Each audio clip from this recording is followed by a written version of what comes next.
Kalau klub Indonesia ketemu klub Malaysia itu saudara-saudara, kondisinya itu selalu damai, tenang, santai. Tetapi kalau tim nasional yang bertemu, kenapa selalu panas ya? Saya juga heran saudara-saudara. Seharusnya kan baik klub maupun tim nasional itu ya damai-damai sajalah bertemu. Kan ini hanya sepak bola 90 menit di lapangan. Halo saudara-saudara, jumpa lagi dengan komentator gadungan di sini. Dengan komentator yang gadungan. Aduh, seperti biasa saudara-saudara, seperti biasa. Kalau kita sudah bertemu, pasti akan ada yang kita bicarakan. Baik yang bermanfaat maupun yang tidak bermanfaat. Baik yang berguna maupun yang tidak berguna. Baik yang menghibur maupun yang bikin sedih. Baik yang menginspirasi maupun yang membosankan. Bebas saudara-saudara, bebas. Yang penting sopan. Dan seperti biasa pula, kita akan membahas tentang sepak bola di seputaran Asia Tenggara, di negara-negara tetangga, di negara-negara serumpun, di negara-negara jiran, Indonesia, Malaysia, Thailand, Vietnam, Myanmar, Laos, Kamboja, Brunei Darussalam, Singapura, Filipina, Timor Leste, dan sekitarnya.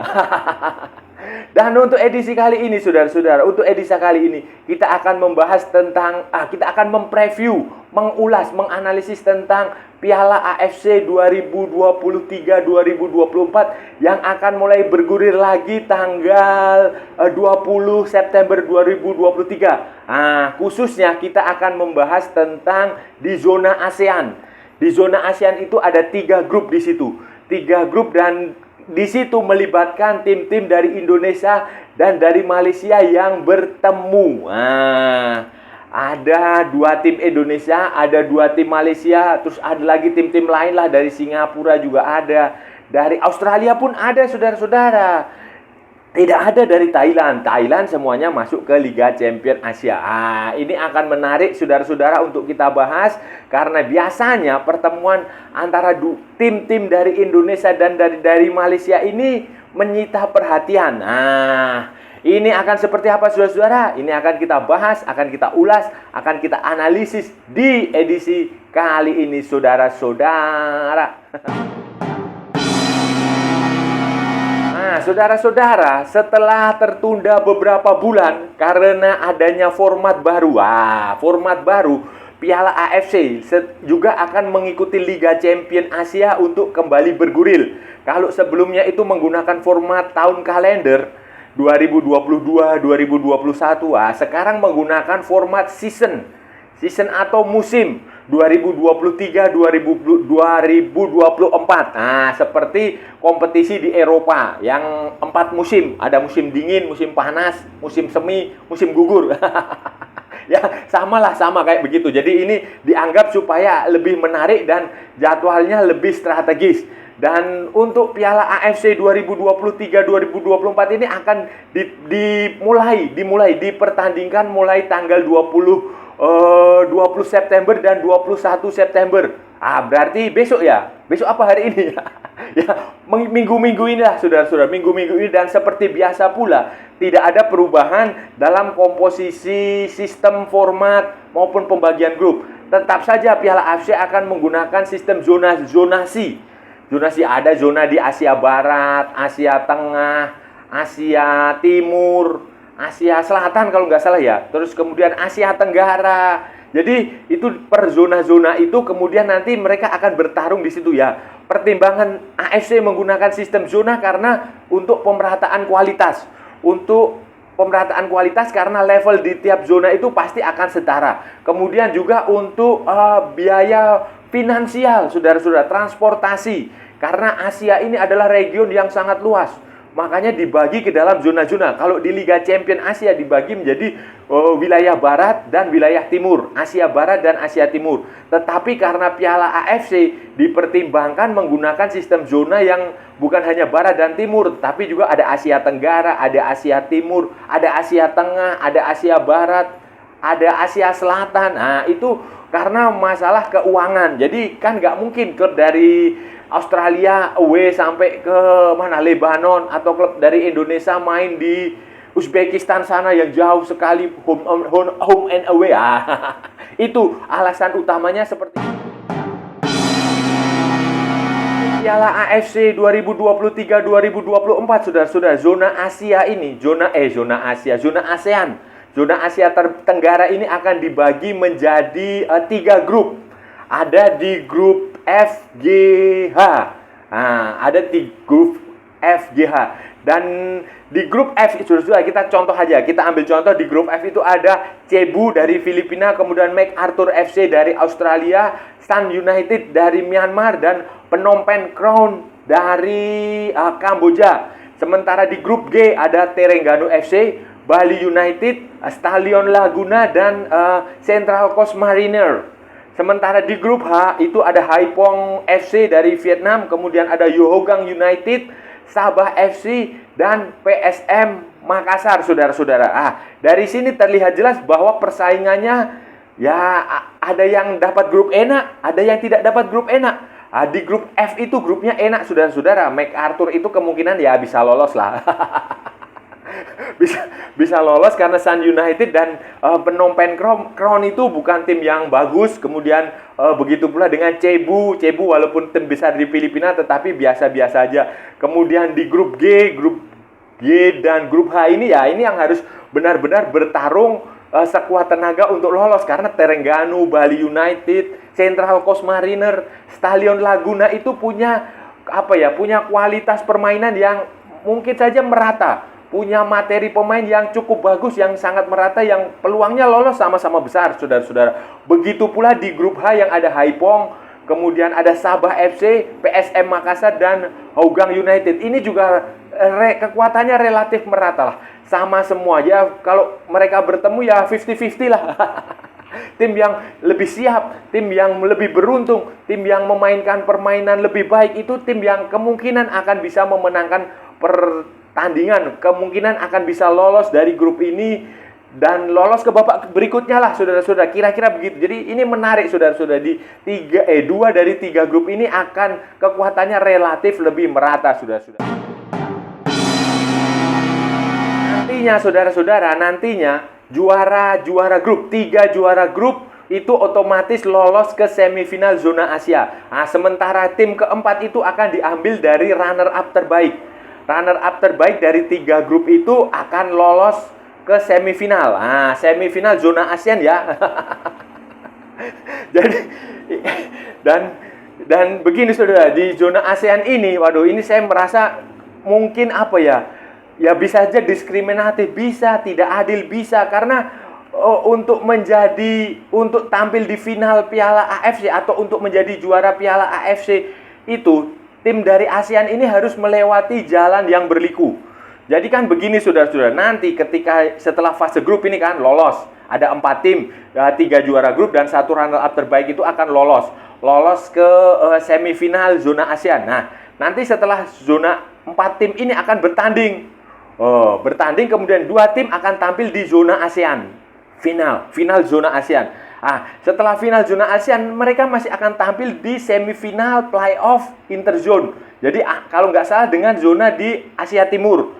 Kemudian nanti setelah semifinal, mereka akan tampil di final final interzone, final playoff interzone dari regional lain. Kalau nggak salah itu dari Asia Tengah atau Asia Selatan ya. Itu. Kemudian nanti kalau itu sudah menang, nanti akan tampil di final Piala AFC. Final Piala AFC itu melawan dari, kalau nggak salah itu dari zona Asia Barat, dari negara-negara Timur Tengah. Jadi panjang sekali, saudara-saudara, panjang sekali. Kita ambil contoh saja waktu Kuala Lumpur City FC tampil di final Piala AFC musim lalu. Kuala Lumpur FC itu kan mereka setelah di semifinal zona ASEAN itu mengalahkan Vital dari Vietnam. Kemudian di finalnya mereka mengalahkan PSM Makassar, final zona ASEAN. Kemudian di semifinal interzone itu mereka mengalahkan Mogun Bagan dari India. Kemudian di final interzone Interzone itu mereka mengalahkan dari Uzbekistan, klub dari Uzbekistan. Kemudian baru tampil di final Piala AFC kalah dari Al-Sadd dari Oman. Nah, sebaliknya saudara-saudara, klub dari Oman ini dia tampil di final Piala AFC setelah hanya menang di semifinal, setelah hanya tampil di semifinal zona Asia Barat dan final zona Asia Barat. Nah, jadi dua pertandingan berbanding dengan Kuala Lumpur City yang sangat banyak, saudara-saudara. Apakah ini adil? Tapi jangan khawatir, saudara-saudara. Jangan khawatir, jangan cemas. Nah, untuk musim depan Piala AFC ini akan berubah format dan berubah nama, berubah konsep, berubah. Mungkin akan lebih, menurut saya, format musim depan itu akan jauh lebih adil, akan jauh lebih fair, dan tidak akan lagi diskriminatif. Tidak akan lagi diskriminasi terhadap klub-klub dari Asia Tenggara, dari ASEAN. Kenapa? Karena musim depan itu Piala AFC itu akan diganti menjadi Liga Champion Asia 2, AFC Champion League 2. Nah, itu jadi akan berada di bawahnya Liga Champion Asia Elite. Nah, di Liga Champion Asia 2 ini akan diikuti, kalau nggak salah itu 32 tim. 32 tim termasuk ada tim dari Jepang, ada dari Korea, ada dari Cina. Banyaklah. Dan 32 tim ini akan dibagi menjadi 8 grup. 8 grup yang masing-masing grup berisi 4 tim. Berisi 4 tim. Jadi mereka akan bertanding normal-normal aja. Nanti juara runner up akan tampil di babak 16 besar. Nah, sementara nanti di Liga Champion Elite-nya itu ada, kalau nggak salah ada 24 tim. 24 tim mereka akan bertanding. Dan nanti yang juara di Liga Champion Asia 2 ini akan bisa tampil di Liga Champion Asia Elite di musim berikutnya. Nah, di Liga Champion Asia 2 ini juga ada Indonesia di situ. Kalau nggak salah Indonesia akan lewat playoff. Ada juga Malaysia, ada macam-macam lah, banyak sekali. Dan dengan sistem yang baru ini akan jauh lebih adil. Karena tidak perlu lagi melewati semifinal zona ASEAN lah, final zona ASEAN lah, semifinal interzone lah, final interzone lah. Jadi semua tim akan diperlakukan sama, akan dianggap ya sistemnya kayak Liga Champion Asia saat inilah, musim ini. Kalau bedanya kan kalau Liga Champion Asia musim ini kalau nggak salah itu ada 10 grup. Nah, kalau musim depan ada 8 grup. Dan ini memang itu akan menarik, dan belum tentu juga tim dari ASEAN akan bisa tampil di final seperti yang terjadi musim lalu, saudara-saudara. Karena ini akan jauh lebih berat, tetapi jauh juga lebih menarik, saudara-saudara. Jadwal pekan pertama, saudara-saudara, di tanggal 20 September 2023 ini Terengganu FC akan bertemu dengan Central Coast Mariner. Kemudian Stadion Laguna akan bertemu dengan Bali United. Nah, ini kita bicara di zona ASEAN ya, karena yang kepentingan kita di zona ASEAN aja, di zona lain nggak usah kita urus lah, itu sudah ada yang urus. Kemudian di tanggal 21 Septembernya itu ada Haiphong FC ketemu dengan PSM Makassar, dan Sabah FC ketemu dengan Hougang United. Nah, ini adalah 4 pertandingan yang menurut saya cukup menarik, saudara-saudara. Cukup menarik, yang melibatkan tim-tim dari Asia Tenggara, khususnya tim-tim dari Indonesia dan dari Malaysia. Indonesia dan Malaysia. Kemudian pertemuan klub Indonesia dan Malaysia itu nanti baru akan terjadi tanggal 4 Oktober dan 5 Oktober. Pada tanggal 4 Oktober itu Bali United akan menghadapi Terengganu FC. Sementara tanggal 5-nya PSM Makassar akan bertemu Sabah FC. Itu di putaran pertama ya, di first round. Kemudian di second round, di second leg, di putaran kedua itu nanti tanggal 13 Desember 2023 itu Terengganu giliran yang akan kedatangan Bali United, sementara Sabah FC akan kedatangan PSM Makassar. Nah, pertemuan tim dari Indonesia dan Malaysia ini menarik dan akan selalu menarik minat, perhatian banyak pendukung penggemar sepak bola di Indonesia dan Malaysia. Kenapa? Karena ini berbeda dengan pertemuan di tim nasional. Kalau sudah perhatikan, pertemuan Indonesia dan Malaysia di level tim nasional itu selalu gaduh, selalu ribut, selalu panas, selalu saling ejek, saling hina, saling caci maki di media sosial maupun ketika di lapangan itu supporternya itu bentrok. Tetapi saudara-saudara, kalau di level klub ini kondisinya itu damai saja. Para pemain kedua tim itu bisa Misalnya Malaysia datang ke Indonesia itu pemainnya disambut dengan baik, supporternya juga biasa-biasa aja, tidak segaduh ketika tim nasional bertanding, saudara-saudara. Saya belum tahu alasannya kenapa, saudara-saudara. Kenapa ketika tim-tim klub-klub dari Indonesia dan tim-tim dari Malaysia itu bertemu, kondisinya selalu damai. Contohnya yang paling baru aja. Yang paling baru kan Selangor FC mengadakan pertandingan dengan mana, PSIS Semarang. Di Semarang minggu lalu kalau nggak salah. Itu juga kondisinya damai. Mereka disambut dengan baik. Bahkan tidak ada apa-apa, ya damailah, baik, semuanya baik, disambut dengan baik, datang dengan baik, pulang dengan baik. Selangor waktu menghadapi Persiraja juga sama. Sebelumnya kalau nggak salah musim lalu Sabah FC datang ke Jakarta juga ketemu Persija juga sama saja. Di pertandingan level misalnya kayak Piala AFC yang waktu dulu JDT datang ke Jakarta juga sama saja.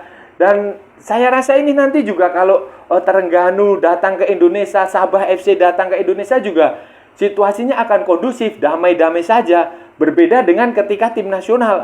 Tim nasional bukan hanya senior. Tim nasional U20, U19, U17 datang ke Indonesia juga selalu disambut dengan kurang ramah ya. Saya mohon maaf aja saudara-saudara, ini ulah segelintir oknum lah, oknum tapi banyak.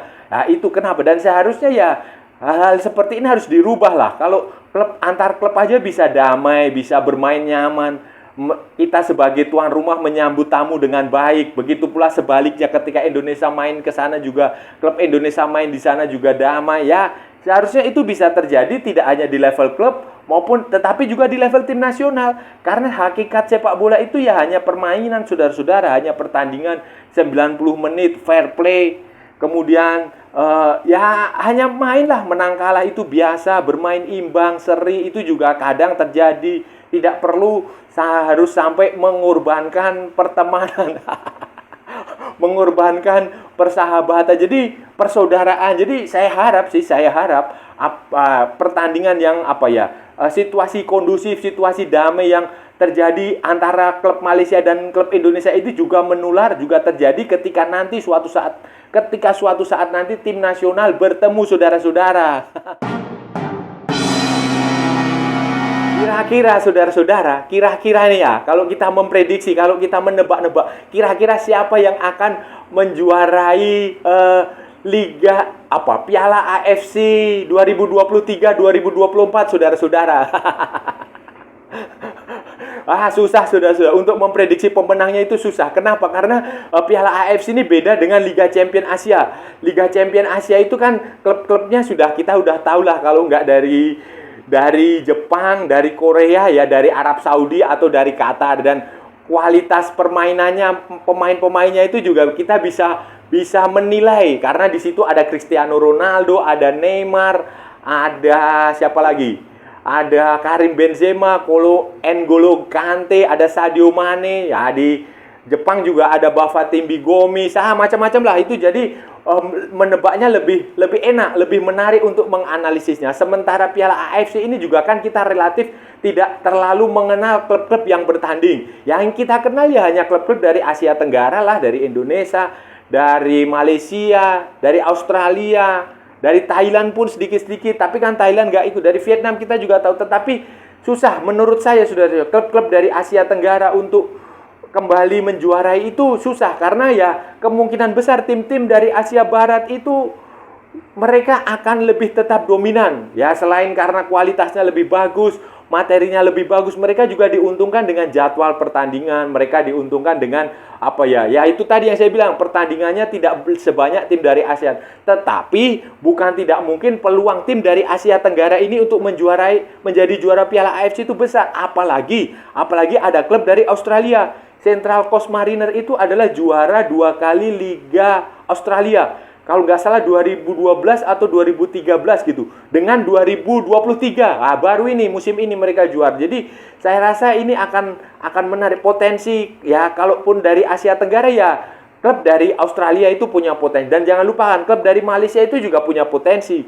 Karena mereka pernah juara dengan Johor Darul Taksim. Sementara klub dari Indonesia ya bisa saja bisa, tetapi mungkin berat. Vietnam itu juga bisa juara. Haiphong itu tim yang bagus, saudara-saudara. Waktu playoff di Piala Liga Champion, mereka juga sempat tampil bagus di putaran pertama. Dan saya rasa ini ketat lah, saudara-saudara. Piala AFC jauh lebih ketat dari Liga Champion Asia, saudara-saudara. Nah, saudara-saudara, itu tadi pembahasan kita hari ini, saudara-saudara. Kita sudah bicara panjang lebar tentang Piala AFC 2023-2024 di zona ASEAN. Di zona yang mempertemukan klub-klub dari negara-negara tetangga. Dari negara-negara serumpun, dari negara-negara jiran. Ada dari Indonesia, dari Malaysia, dari Singapura, Vietnam, Filipina, kemudian Myanmar, Kamboja. Ada juga yang unik adalah dari klub dari Australia. Klub Australia juga bukan klub yang abal-abal, saudara-saudara, bukan klub yang sembarangan. Ada Central Coast Mariner dan MacArthur FC yang memang sudah punya prestasi di kompetisi dalam negeri Australia. Itu tadi sudah kita bahas semua. Kita sudah menganalisis kemungkinan-kemungkinan yang akan terjadi. Kita tadi juga membahas mengapa pertemuan tim-tim Indonesia dan Malaysia itu di level klub itu selalu damai, tentram, adem, kondusif. Sebaliknya pertemuan di level tim nasional itu selalu panas. Dan saya rasa sudah cukup ya, saudara-saudara ya. Kalau ada salah-salah ya mohon maaf. Namanya juga gadungan. Tetapi kalau benar, saudara-saudara, berarti sebuah kebenaran. Kalau saudara-saudara merasa channel ini bermanfaat, berguna, menghibur, menginspirasi, silahkan like, share, and subscribe. Tapi kalau tidak, saudara-saudara, abaikan saja. Di skip, jangan ditonton, tetapi jangan juga di report. Ikuti pula akun media sosial Komentator Gadungan, ada di Instagram, ada di Facebook, ada di TikTok, dan ada di mana ya? Di mana-mana. Oke, saudara-saudara, saya rasa udah cukup. Kalau ada waktu kita sambung lagi di edisi-edisi berikutnya dengan tema-tema yang jauh lebih tidak berguna, dengan tema-tema yang jauh lebih tidak bermanfaat, dengan tema-tema yang jauh lebih membosankan.